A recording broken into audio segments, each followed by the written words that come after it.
तो सीएससी आधार सेंटर को लेकर एक नया अपडेट निकल के आया जिसका लाइव मीटिंग हुआ था, या एक खास स्टेट के बारे में लाइव मीटिंग किया गया। लेकिन आपको यहाँ पे खास स्टेट का ध्यान में नहीं रखना है क्योंकि यह सारे स्टेट के लिए है। तो वीडियो को शुरू से लेकर लास्ट तक जरूर देखिएगा। वीडियो थोड़ा लंबा है, 40-50 मिनट का वीडियो है, लेकिन आप शुरू से लेकर लास्ट तक नहीं देखते हैं तो कम से कम वीडियो 5 से 10 मिनट जरूर देखिएगा, ताकि आपको सीएससी के थ्रू जो आधार सेंटर का जो लाइव सारा प्रोसेस बताया गया वो सारा प्रोसेस क्लियर हो सके। लेकिन आप किसी भी स्टेट से आते हैं फिर भी आप यह वीडियो जरूर देखें, और चैनल पर नए हैं तो चैनल को सब्सक्राइब करना मत भूलिएगा और बेल आइकन को दबाना मत भूलिएगा, क्योंकि आप लोगों के लिए अपने यूट्यूब चैनल पे सीएससी का जो लाइव मीटिंग होता है वो हमेशा आप लोगों के लिए अपडेट करते रहते हैं।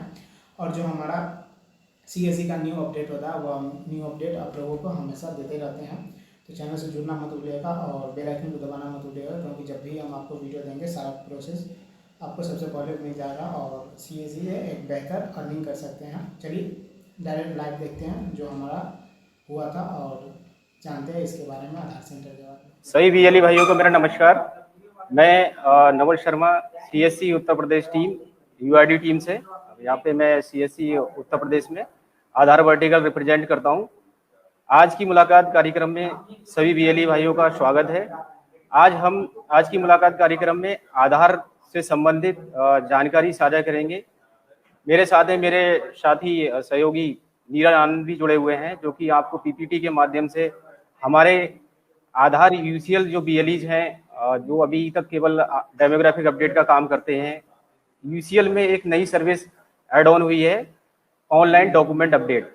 उसके बारे में हम आपको डिटेल से बताएंगे। उससे पहले थोड़ा सा कंप्लायंस की बात मैं आप लोगों से, सभी बीएलई भाइयों से करना चाहूँगा।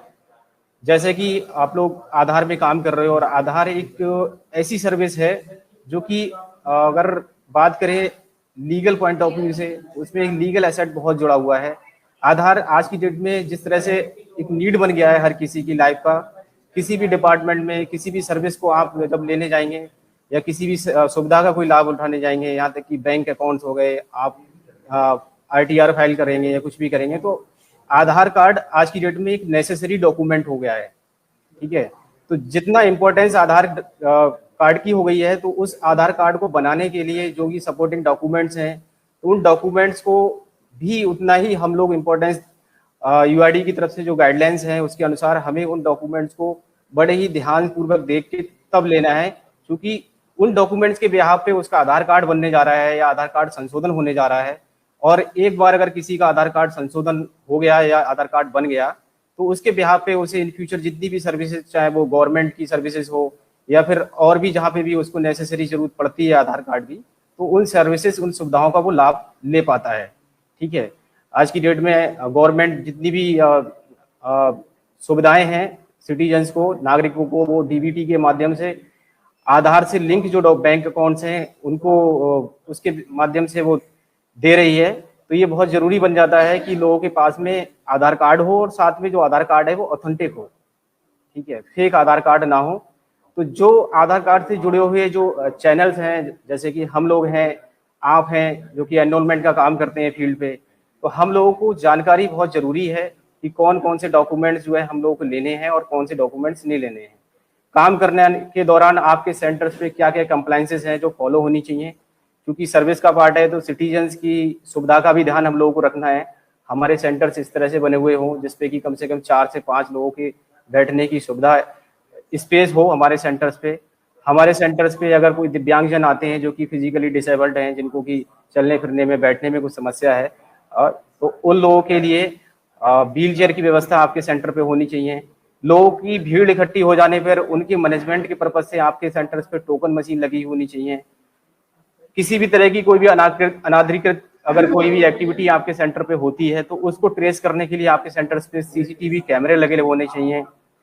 जो भी सेंटर्स पे आपके रेजिडेंट आ रहे हैं, कस्टमर्स आ रहे हैं, उनके जो भी विजिट करता है रेजिडेंट, उसका एक विजिटर रजिस्टर बना हुआ हो कि वो किस काम के पर्पस के लिए आया और आपने उसका क्या काम किया। उस विजिटर रजिस्टर में आपके फीडबैक का भी कॉलम होना चाहिए कि जब वो आपसे कोई काम करा के गया तो उसकी फीडबैक क्या रही, उसका एक्सपीरियंस क्या रहा, आपने जो भी उसका काम किया। क्योंकि देखिए आप सीएससी से कुछ बीएलई भाई हमारे 5-10 साल से भी जुड़े हुए होंगे, काफी पुराने समय से जुड़े हुए हैं। तो सीएससी एक अपने आप में एक मॉल है। आपका जो सेंटर है, केवल आप आधार की सर्विस नहीं देते हैं, आपके पास में मल्टीपल सर्विसेज हैं। अगर मैं यूसीएल की बात करूं, आधार यूसीएल आप तब ले पाए होंगे, इससे पहले आपके पास में बैंक बीसी रहा होगा। तो जिस प्रकार मैंने बताया कि एक लीगल पार्ट जुड़ा रहता है हमेशा आधार की सर्विस के साथ में, वैसे ही बैंकिंग भी अपने आप में एक वैसी सर्विस है जिसमें कि आप लोगों के साथ में लीगल चीज जुड़ी हुई है। आप ऐसी सर्विस दे रहे हैं बैंकिंग जिसमें कि लोगों के फाइनेंशियल क्राइसिस का भी चांसेस रहता है, कई बार लोगों के साथ फ्रॉड हो जाता है पैसे लेन देन को लेके। तो आप लोगों को बैंकिंग की सर्विसेज देने के पर्पज से भी कंप्लाइंसेस बहुत सारी हैं, बैंकिंग टीम बताती रहती है आए दिन कि आप लोगों के पास में रजिस्टर मेंटेन होने चाहिए कि जो कस्टमर कोई पैसा निकालवाने आपके सेंटर पे आया या उसने डिपॉजिट किया तो कौन कस्टमर था, उसका नाम क्या था, पता क्या था, और उससे आपने कितना अमाउंट उसका विड्रॉ किया या डिपॉजिट किया, जो भी है सर्विसेज आप अपने सेंटर्स पे दे रहे हैं। तो उसके पर्पज से कस्टमर विजिटर रजिस्टर बहुत जरूरी है, और कस्टमर विजिटर रजिस्टर के साथ साथ आप लोगों को एक रेजिडेंट का रजिस्टर आधार के पर्पज से बनाना है, जिसमें कि आप आधार से संबंधित उसका चाहे डेमोग्राफिक अपडेट करते हैं, बायोमेट्रिक तो आप करते नहीं, केवल डेमोग्राफिक करते हैं, जिसमें कि आप नाम, पता, मोबाइल नंबर उसका या फिर मेल आईडी जो भी आपने उसका काम किया, और उसके साथ ही क्योंकि आप लोग केवल अपडेट का काम करते हैं, उसमें भी डेमोग्राफिक अपडेट, तो उसके लिए एक निश्चित यूआईडी की तरफ से 50 रुपए फीस है मानक के अनुसार, वही आपको रेजिडेंट से लेनी होती है।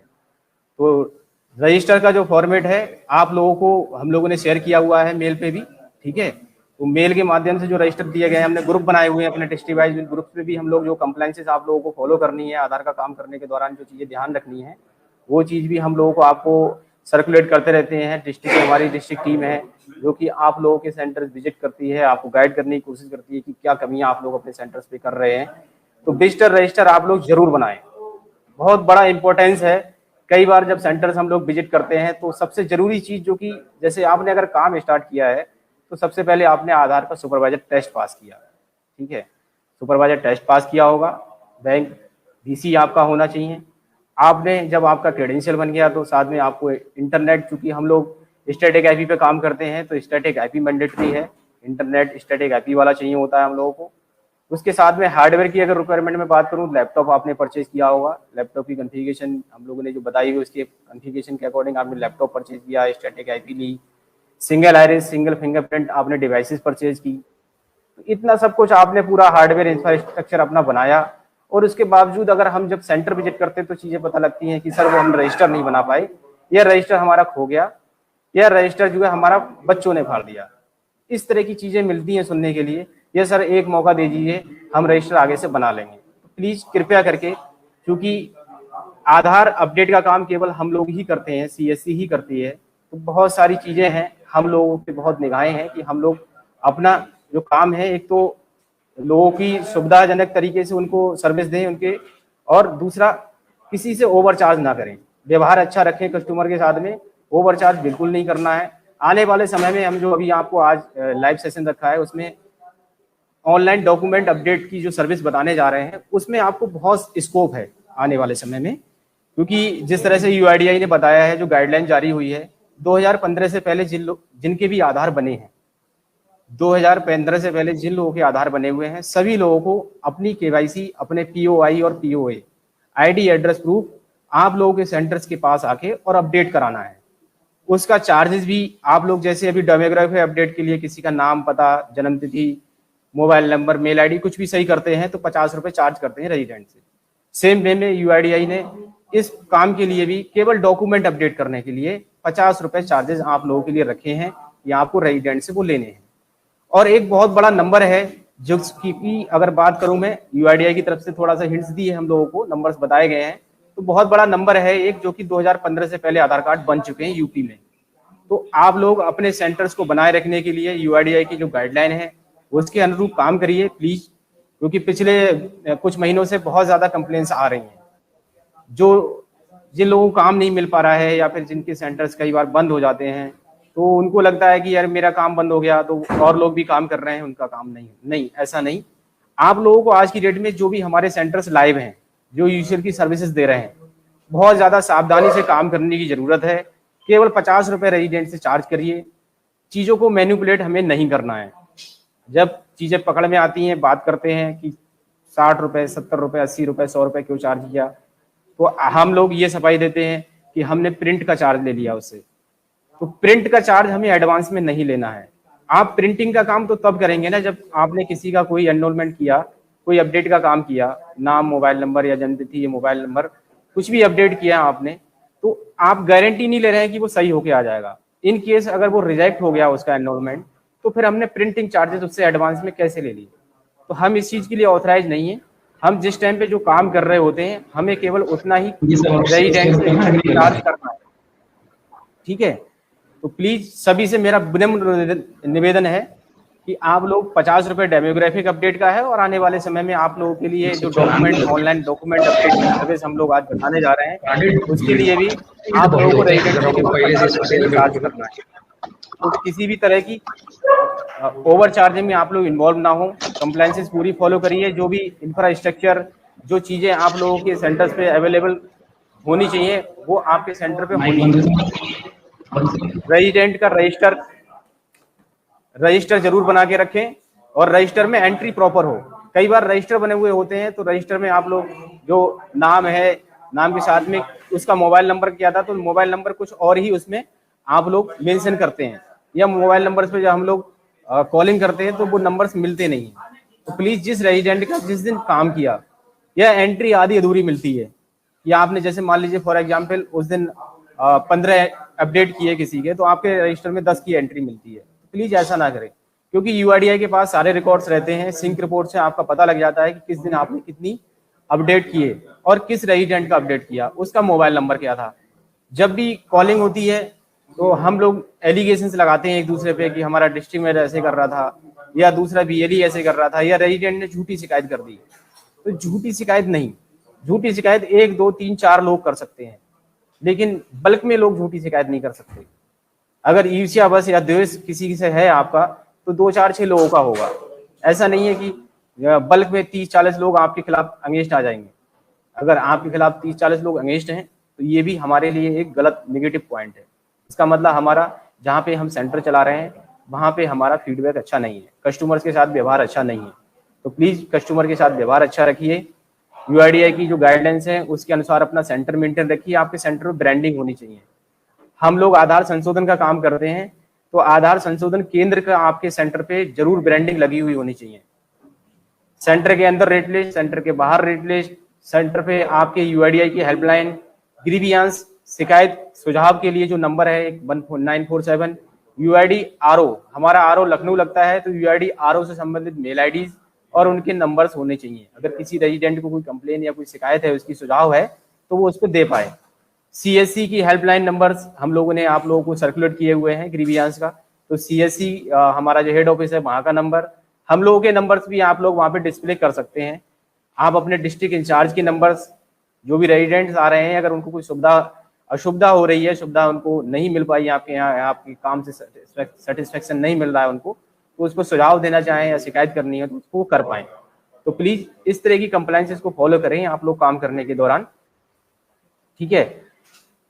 अब मैं अपने जो मेरे साथी हैं नीरज आनंद साथ में मेरे जुड़े हुए, उनसे चाहूंगा कि वो जो मेन आज की डेट में, आज की मुलाकात में मेरा पर्पज है कि एक नई सर्विस हमारे सभी यूसीएल बीएलईज के साथ में जुड़ने जा रही है आपकी ईसीएमपी क्लाइंट पे। तो उसके बारे में हम डिस्कस करेंगे, पीपीटी के माध्यम से आपको स्टेप बाय स्टेप बताएंगे कि कैसे आपको उस पर काम करना है।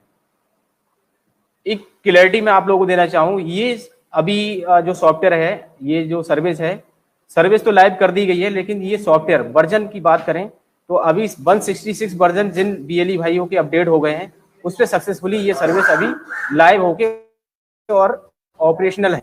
इसके अलावा 162 चल रहा है, किसी का 165 है, 163, 164, कोई भी वर्जन है 166 के अलावा, तो उस पर आप लोगों को प्रॉब्लम फेस आएगी। तो जिन बीएलई भाइयों के अभी सॉफ्टवेयर अपडेट नहीं हुए हैं, तो पहली चीज तो वो लोग अभी पैनिक ना हो, परेशान ना हो। टैक्स सेंटर से उस पर लगातार काम हो रहा है और धीरे धीरे सारी मशीन जो है 166 वर्जन पे अपडेट की जा रही है, ठीक है। तो आप लोगों को परेशान नहीं होना है। अगले कुछ ही दिनों में ये सारे वर्जन जितने भी हमारे यूसीएल वर्जन चल रहे हैं सभी 166 पे हो जाएंगे, जो कि बीटा स्टेबल वर्जन है आज की डेट में, और उसके माध्यम से आप ऑनलाइन डॉक्यूमेंट अपडेट का काम कर पाएंगे। अब इसमें एक चैलेंज ये आ रहा है थोड़ा सा कि ऑनलाइन डॉक्यूमेंट अपडेट की बात हम लोगों को तो बता दी गई, लेकिन रेजिडेंट को नहीं पता है। तो उसके लिए यूआईडीआई से भी गाइडलाइन जारी की जा रही है कि जो भी लोग जिनके आधार कार्ड 2015 से पहले बने हुए हैं, डिस्ट्रिक्ट एडमिनिस्ट्रेशन को भी यहाँ से यूआईडीआई ने सर्कुलर जारी किए हैं, वहां से भी पुश किया जाएगा कि रेजिडेंट को अवेयरनेस न्यूज़पेपर्स के माध्यम से, जो भी मीडियम है उसके माध्यम से लोगों तक पहुंचाई जाएगी जानकारी ये कि जिन लोगों के आधार कार्ड 2015 से पहले बने हुए हैं वो लोग अपने पीओआई और पीओए सभी लोग अपने नियरेस्ट हमारे सीएससी आधार संशोधन केंद्र या जो भी और भी हमारे आधार सेवा केंद्र खुले हुए हैं उन पे जाके अपने पीओआई और POA ID address proof update करा लें। तो अब हम लोग स्टार्ट करते हैं पीपीटी के माध्यम से आप लोगों को बताने के लिए कि किस तरह से आप लोगों के जो यूसीएल वर्जन है उस पर ये सर्विस आ रही है और किस ऑप्शन पे जाके क्या क्या स्टेप फॉलो करने हैं आप लोगों को इस सर्विस को पूरा करने के लिए।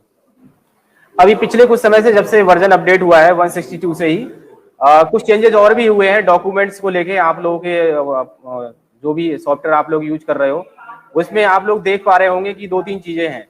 अगर मैं आपको मोटा मोटा बताना चाहूँ तो सबसे पहले एक चेंज ये हुआ कि आप लोग जब पहले मार्कशीट लेते थे, कोई भी मतलब रेजिडेंट है जिसको कि अपने नाम में कोई करेक्शन कराना है तो मार्कशीट लेते थे आप लोग, या फिर डेट ऑफ बर्थ में कुछ करेक्शन कराना है तो मार्कशीट वाला ऑप्शन आप लोग नाम संशोधन के लिए यूज करते थे, जो कि आज की डेट में सर्टिफिकेट के रूप में आती है जिसमें फोटो आईडी लगा रहता है, फोटो है।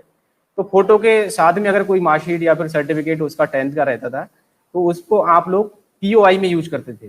तो वहां पे एसएचजी करके एक ऑप्शन आता था, तो वो ऑप्शन ना दे करके अभी आप लोगों को ईसीएमपी क्लाइंट में जो यूसीएल वर्जन आप लोग यूज कर रहे हैं वहां पे SLC/एक्सट्रैक्ट स्कूल रिकॉर्ड करके जो ऑप्शन आ रहा है आपको मार्कशीट की जगह वो सेलेक्ट करना है। दूसरी चीज डोमिसाइल जो हमारा की मूल निवास सामान्य निवास बोलते हैं जिसको की, तो सामान्य निवास आप लोग पहले एड्रेस प्रूफ के लिए ही लेते थे। अभी आप लोगों को जो नई पीओआई पीओए की लिस्ट हम लोगों ने जारी की थी, हम लोगों को शेयर की थी आप लोगों को यूआईडीआई से जो जारी हुई है और हम लोगों ने आप लोगों को सर्कुलेट की है, तो उसमें आप लोगों ने देखा हो कि आईडी प्रूफ में भी वहां पे डोमिसाइल आ रहा है।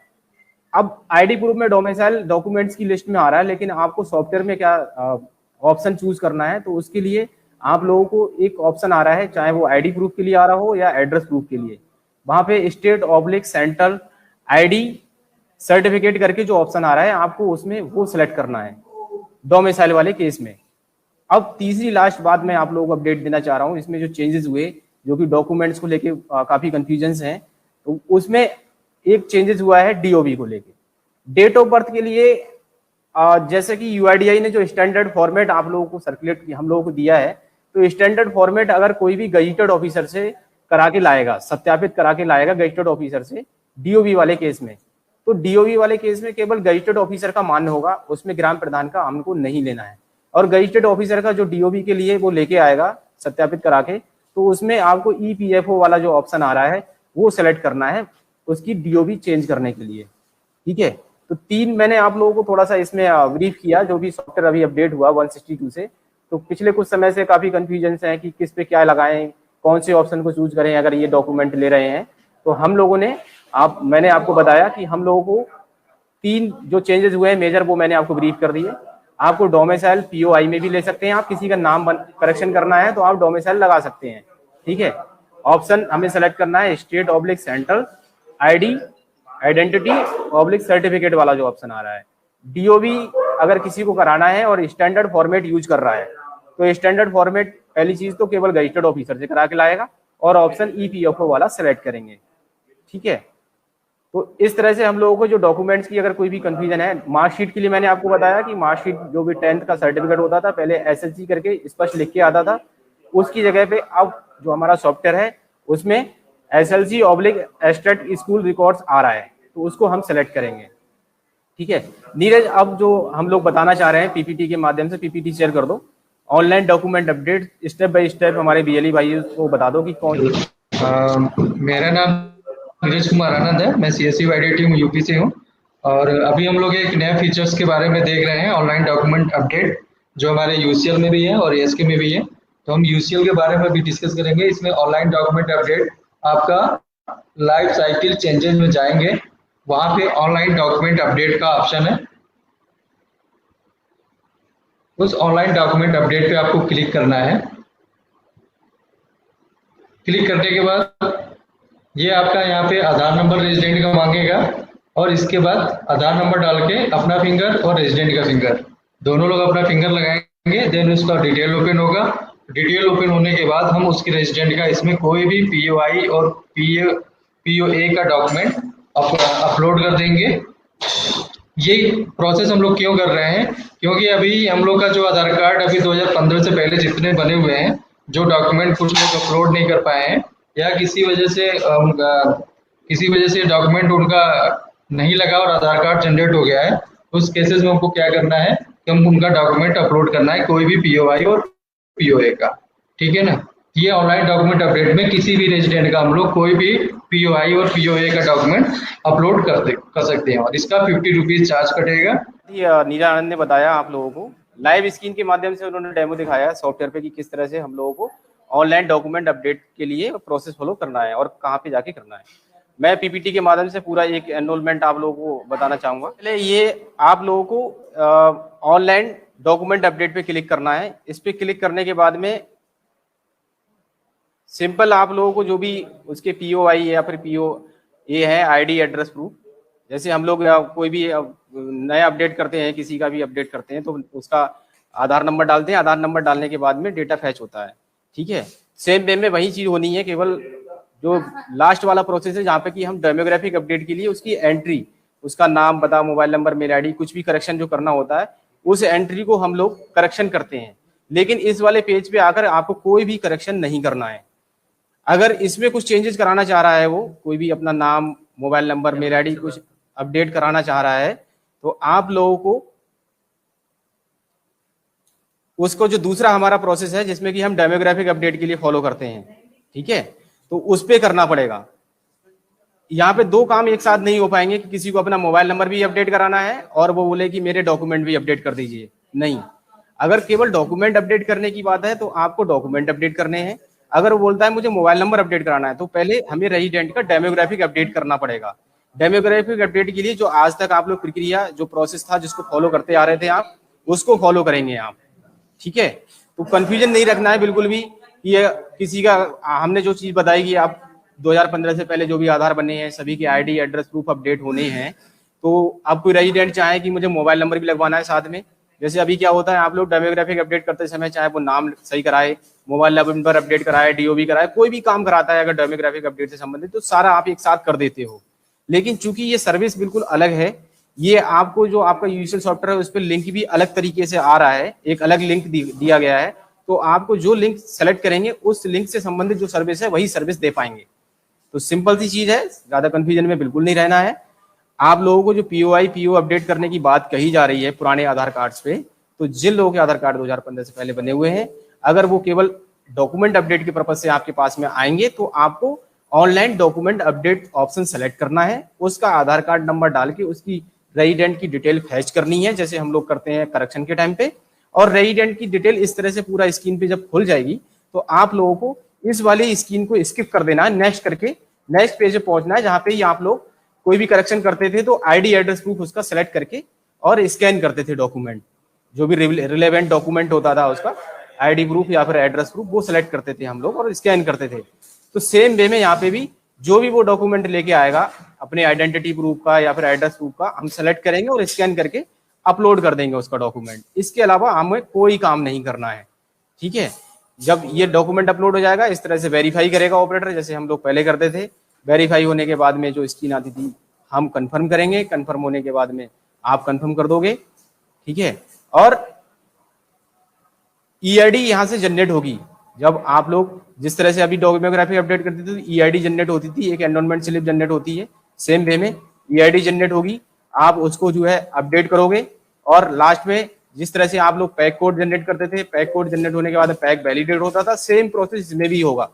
क्योंकि आप 50 रुपए रेजिडेंट से लेने के लिए आपको ऑथराइज किया जा रहा है, तो जैसे हम डेमोग्राफिक अपडेट करते समय पैक कोड जनरेट करते हैं तो वहां पे 50 रुपए हम पैक कोड है, फीस उसकी 50 रुपए रेजिडेंट से चार्ज करते हैं और जो भी आपका शेयर है सीएससी और बीएलई का हमारे, तो उसके अकॉर्डिंग फीस डिडक्ट होती है। तो ये प्रक्रिया है पूरी।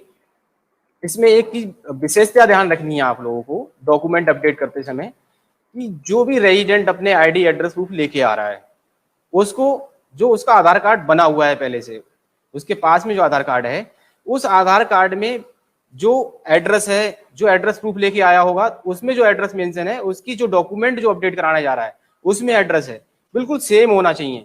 नाम है तो नाम भी बिल्कुल सेम होना चाहिए। उसकी डीओबी है तो डीओबी भी सेम होनी चाहिए। ऐसा नहीं होना चाहिए कि किसी का नाम है मनोज कुमार और वो जो डॉक्यूमेंट अब आईडी प्रूफ अपडेट कराने आया, बोला कि मेरा अपना मुझे आईडी प्रूफ और मेरे एड्रेस प्रूफ अपडेट कर दो, ठीक है। तो उसमें जब आधार कार्ड बना हुआ था तो उसका मनोज कुमार था, लेकिन उसका जो आईडी प्रूफ है, वोटर आईडी मान लीजिए फॉर एग्जांपल, तो वोटर आईडी मनोज कुमार शर्मा लिखा हुआ है। तो इस केस में हम उसका डॉक्यूमेंट अपडेट नहीं करेंगे। उसके लिए पहले क्या करना होगा, उसका आधार कार्ड करेक्ट करना होगा, हमें उसका डेमोग्राफिक अपडेट करेंगे। जब उसकी डेमोग्राफिक डिटेल सही हो जाएगी तब हम उसके पीओआई अपडेट करेंगे, ठीक है ना।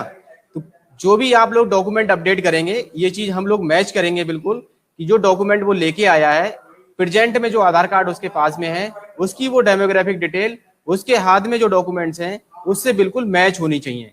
अगर कहीं पे भी मिसमैच होगा तो जिस तरह से अभी डॉक्यूमेंट रिजेक्शन में हमारे पैकेट रिजेक्ट होते हैं, सेम वे में ये जो डॉक्यूमेंट अपडेट वाली प्रोसेस है ये रिजेक्शन में चला जाएगा। और इसमें भी फिर जो पेनल्टी है डॉक्यूमेंट एरर के बिहाफ पे जो लगती है, डेमोग्राफिक एरर की जो पेनल्टी है, वो पेनल्टी हम पे लगेंगी। तो हम लोगों को इस चीज का ध्यान देना है, बड़े ही ध्यान से हम लोगों को वो चीजें वेरीफाई कर लेनी है कि जो भी रेजिडेंट अपना आधार कार्ड में अपने डॉक्यूमेंट अपडेट कराने आ रहा है तो क्या उसके आधार कार्ड में जो चीजें लिखी हुई हैं, उसका नाम, पता, जन्म तिथि, सेम जो भी एड्रेस प्रूफ या आईडी प्रूफ लेके आया है उसमें भी वो चीजें बिल्कुल एज इट इज हूबहू वैसी ही मैच हो रही हैं। अगर मैच नहीं हो रही हैं तो पहले वो अपना डेमोग्राफिक अपडेट कराएगा, उसके बाद ही हम ये चीज कर सकते हैं, ठीक है। तो आप लोगों को जितना भी बीएलई भाई का हमारे 166 वर्जन अपडेट होता जा रहा है, आप लोग अपने घर परिवार से स्टार्ट कीजिए, क्योंकि सभी लोगों के आधार कार्ड पुराने ही बने हुए होंगे, ठीक है। इसके लिए मैंडेटरी बोला गया था कि आरडी सर्विस के साथ में डिवाइस होनी चाहिए। तो हमारे जितने भी बीएलई भाई हैं जो कि यूसीएल पे काम करते हैं, सभी के पास में आरडी सर्विस ऑलरेडी होती ही है, तो इसका कोई इशू है नहीं कि हम लोगों के पास में आरडी सर्विस है या नहीं है, ठीक है। तो सभी बीएलई भाइयों से अनुरोध है कि आप लोग जिनका भी 166 वर्जन अपडेट होता जा रहा है, आप लोग डॉक्यूमेंट ऑनलाइन अपडेट का जो नया ईसीएमपी आपकी यूसीएल सॉफ्टवेयर में ऑप्शन आया है उसको इस तरह से आपको यूज करना है और लोगों की मदद करनी है कि उनके डॉक्यूमेंट जो है अपडेट हो जाएं। क्योंकि जैसा कि मैंने स्टार्टिंग में बताया, आधार अपने आप में बहुत ही आज की डेट में सेंसिटिव डॉक्यूमेंट हो चुका है। इसकी यूसेज, इसकी इंपॉर्टेंस को देखते हुए सभी लोगों के पास में वैलिड ऑथेंटिक डॉक्यूमेंट से बना हुआ आधार कार्ड होना चाहिए, ठीक है। इसलिए ये प्रक्रिया को दोबारा कराया जा रहा है कि, और ये प्रक्रिया हो सकता है आने वाले इन फ्यूचर यूआईडीआई गाइडलाइन जारी करेगी कि ये समय समय पे अपडेट कराने होंगे हम लोगों को। तो प्लीज सभी लोग जो भी रेजिडेंट्स हैं अपने घर परिवार से स्टार्ट कीजिए, जिन लोगों के भी 166 वर्जन पे यूसीएल सॉफ्टवेयर अपडेट होते जा रहे हैं, और जिनके अपडेट नहीं हो रहे हैं, ऑटो अपडेट नहीं हुआ है, तो परेशान नहीं होना है। वो धीरे धीरे टैक्स सेंटर उस पर काम कर रहा है। जैसे ही आप लोग अपडेट होते जाएंगे आप इस सर्विस को कर पाएंगे और सभी के लिए सर्विस लाइव होगी। तो इसमें ये भी नहीं है कि कुछ एक बीएलई को ही दी जा रही है, ये यूआईडीआई की गाइडलाइन है, यूआईडी का सॉफ्टवेयर है। तो इस पे जैसे जैसे वर्जन अपडेट होते जाएंगे आप लोग इस सर्विस को देने के लिए रेडी होते जाएंगे, ठीक है। कुछ लोगों के सॉफ्टवेयर ऑटो अपडेट नहीं होते हैं, कई बार कंफ्यूजन आप लोग कॉल करते रहते हैं आए दिन। तो सर्विस में जाके आप ओटीए सर्विस को स्टार्ट करिए, स्टॉप करके स्टार्ट करके चेक करते रहिए, और आपके इंटरनेट की कनेक्टिविटी अच्छी होनी चाहिए। जिस टाइम पे आप लोग ये ओटीए सर्विस को स्टार्ट कर रहे हो तो उस टाइम पे आपकी इंटरनेट कनेक्टिविटी, इंटरनेट में आपका फ्लक्चुएशन नहीं होना चाहिए। इंटरनेट की कनेक्टिविटी प्रॉपर ना होने के कारण और ओटीए सर्विस सही से काम ना करने के कारण ही कई बार हमारा जो सॉफ्टवेयर है, आधार सॉफ्टवेयर यूसीएल वाला, वो अपडेट नहीं हो पाता है, ठीक है। तो आज की मुलाकात कार्यक्रम में आज हम लोगों ने आपको आधार यूसीएल के संबंध में एक नई सर्विस जो हमारे आधार संशोधन केंद्रों पे स्टार्ट हुई है, आधार ऑनलाइन डॉक्यूमेंट अपडेट, उसके बारे में बताया, जिसको कि आने वाले समय में बहुत बड़ा स्कोप है और हम लोगों को बढ़ चढ़ के इस पे करना है। लोगों को सहायता करनी है कि उनके डॉक्यूमेंट वैलिड डॉक्यूमेंट के साथ में जो भी आधार कार्ड है वो ऑथेंटिक हो सके। एक बड़ी ड्राइव के रूप में यूआईडीआई भी लेके चल रहा है, हम लोगों से लगातार संपर्क में हैं यूआईडीआरओ से कि डेली कितना क्या हो रहा है। तो जिन बीएलई भाई के ये अपडेट हो गए हैं वर्जन, उन सभी से मेरा अनुरोध है कि आप लोग ऑनलाइन डोमोग्राफिक अपडेट जिस प्रकार करते थे वैसे ही ऑनलाइन डॉक्यूमेंट अपडेट वाला जो ऑप्शन आपके यूसीएल क्लाइंट में आ रहा है, अभी 166 वर्जन पे है, जिसपे कि सक्सेसफुली ये टेस्टिंग होके कंप्लीट हो चुका है, स्टेबल वर्जन हो गया है। इससे अलावा जो भी 162 है, 164, 165 उन पे आपको प्रॉब्लम फेस करनी पड़ेगी, लेकिन 165 जिनके भी होते जा रहे हैं, आप लोग एनरोलमेंट डॉक्यूमेंट अपडेट वाला स्टार्ट करिए, अपने घर परिवार से स्टार्ट कीजिए, क्योंकि अभी लोगों तक इस चीज की जानकारी पहुंचने में समय लगेगा थोड़ा सा। जो भी अवेयरनेस का पार्ट है उसको किया जाएगा, लोगों को बताया जाएगा, जानकारी दी जाएगी कि सभी लोगों को अपना आधार कार्ड में, जो पुराने आधार कार्ड है सभी में अपने आईडी एड्रेस प्रूफ अपडेट कराने हैं। तो एक बड़ा स्कोप आप लोगों के आने वाले समय में दिख रहा है, ठीक है। तो सब लोग रेजिडेंट से, जैसे कि मैंने बताया, उचित व्यवहार रखें। 50 रुपए ही आप लोगों के लिए अधिकृत किया गया है यूआईडी की तरफ से लेने के लिए रेजिडेंट से, तो उतना ही लेना है। प्रिंटिंग के नाम पे आपको एडवांस पैसे नहीं लेने हैं। प्रिंटिंग का भी लेमिनेट करके कलर प्रिंट आउट देने के लिए 30 रुपए ऑथराइज किया गया है, वो तब देना है जब रेजिडेंट आपके पास में स्लिप लेके आएगा और आप लोग उसको प्रिंट आउट करके देंगे, ठीक है। तो वो पैसा आप एक सेपरेट पार्ट है। आप अपने सेंटर्स पे और भी कुछ सर्विस देते हो तो उसका बिल्कुल सेपरेट पोर्शन करिए और रेजिडेंट को बता के वो चीजें करिए। कई बार ये कंप्लेंट्स आती हैं कि उसने अपना जन्म प्रमाण पत्र बनवाया, हमारे यहाँ से ऑनलाइन आवेदन करवाया, डोमिसाइल करवाया, कास्ट सर्टिफिकेट कराया, तो उसके वो चार्जेस थे। तो प्लीज उन चीजों को कोरिलेट ना करें इससे। रेजिडेंट को अच्छे से समझा के भेजें कि हमने ये देखिए आपका डेमोग्राफिक अपडेट या फिर डॉक्यूमेंट अपडेट का काम किया है, जिसका की चार्जेस ये है, ये रेट लिस्ट लगी हुई है, ठीक है, उसी के अकॉर्डिंग हम काम कर रहे हैं। अपने सेंटर्स पे पीओआई पीओए अपडेटेड वाले जो रहते हैं, समय समय पे अपडेट होते रहते हैं, पीओआई पीओए की जो लिस्ट है उसको लगाकर रखें, रेट लिस्ट लगाकर रखें, रजिस्टर बना के रखें, अपने सेंटर पे ब्रांडिंग रखें, आधार संशोधन केंद्र से संबंधित टोकन मशीन, सीसीटीवी कैमरे, व्हीलचेयर इत्यादि अपने सेंटर्स पे रखें आप लोग, ठीक है। तो सेंटर टाइमिंग भी आप लोगों को एक बार हम दोबारा अपडेट कर देते हैं। आप लोग सुबह 8 से शाम को 8 बजे तक काम कर सकते हैं। बीच में हम लोगों ने स्पेशल परमिशन ली थी, वो परमिशन ग्रांटेड है। हम लोगों को 8 से 8 काम करने के लिए कोई बाउंडेशन नहीं है। संडे भी आप लोग काम कर सकते हैं। कई बार बीएलई भाई इसमें ना बड़ा कंफ्यूजन रहता है, हमसे बार बार पूछते हैं कि संडे को काम कर सकते हैं सर हम। कुछ न्यूली बीएलई हैं जो नए बीएलई हमसे जुड़ते हैं कई बार, तो वो कंफ्यूज रहते हैं कि हमें संडे काम करना नहीं करना है। हमारे जो भी नेशनलाइज हॉलीडेज होते हैं उस पर काम नहीं करना होता है हम लोगों को। अदरवाइज आप लोग काम करिए, सुबह 8 से 8 बजे तक काम करिए। इसके अलावा ऑड आवर्स में कंसीडर होता है तो उसमें आपको लेट आवर्स में काम नहीं करना है। सुबह 8 बजे से शाम 8 बजे तक काम करना है। संडे की कोई बाउंडेशन नहीं है, संडे को आप काम कर सकते हैं, ठीक है। कई बार आप लोगों को कंफ्यूजन रहता है कि आपकी लोकल बाजार कई बार बंद रहती हैं, जो व्यापार मंडल है ना आपकी मार्केट बंद रखता है, तो उस दिन हमें काम करना नहीं करना है। वो आपका लोकल मैनेजमेंट है कि आपकी लोकल अथॉरिटी आपको अगर अलाउ करती है सेंटर खोलने के लिए तो आप सेंटर खोल सकते हैं, क्योंकि आप कोई भी ट्रेडिंग का काम नहीं कर रहे हैं, आप एक सर्विस का पार्ट है, आप सर्विस दे रहे हैं लोगों को। तो जिस तरह से जो सर्विस वाली चीजें हैं, बिलिंग काउंटर बंद नहीं होते तो फिर हम कैसे हो सकते, ठीक है। हम तो एक ऐसी सर्विस दे रहे हैं, बैंकिंग की सर्विस है, लोगों को डेली पैसे निकालने होते हैं, आधार करेक्शन का काम है, तो इसमें कोई ट्रेडिंग का काम नहीं कर रहे हैं आप लोग। व्यापार मंडल से इसका कोई मतलब नहीं होता है। तो थोड़ा सा लोकली मैनेज करेंगे इन चीजों को। अगर कहीं पे भी कुछ इस तरह की दिक्कतें आती हैं, लोकल जो भी अथॉरिटी है उससे आप इस चीज को अपना पक्ष रख सकते हैं निडर होके कि इस पे हमारा कोई, हम यहाँ पे कोई सेल परचेज नहीं कर रहे हैं, हम व्यापार मंडल के अंतर्गत इस तरह से नहीं आते, तो वो चीजें हैं, ठीक है। अदरवाइज आपको जो है 7 डेज काम करना है, पूरा मंडे से संडे तक काम करिए, सुबह 8 से 8 तक काम करिए। ओवर चार्ज बिल्कुल नहीं करना है, आपसे विनम्र निवेदन है और बार बार आप लोगों से ये गुजारिश है, किसी भी तरह की कंट्रोवर्सी में बिल्कुल नहीं पड़ना है कि मेरे साथ वाला क्या कर रहा है, कि दूसरे रजिस्ट्रार क्या कर रहे हैं, वहाँ पे ऐसे काम होता है, वहाँ पे गलत डॉक्यूमेंट ले लिए जाते हैं, वहाँ पे पैसे भी ज्यादा लिए जाते हैं। एज ए सीएससी फैमिली हमें सीएससी को जो यूआईडी ने गाइडलाइन दी हुई है उसको फॉलो करना है और उसमें पूरी हेल्प करनी है, एक दूसरे का कोऑर्डिनेशन में रहना है। डिस्ट्रिक्ट टीम सेंटर विजिट करने जाती है तो उसका कोऑर्डिनेट करिए, उसको कोऑपरेट करिए आप लोग। यूआईडीआई के ऑफिशियल्स भी कई बार जाते हैं तो उनके साथ में व्यवहार सही रखना है।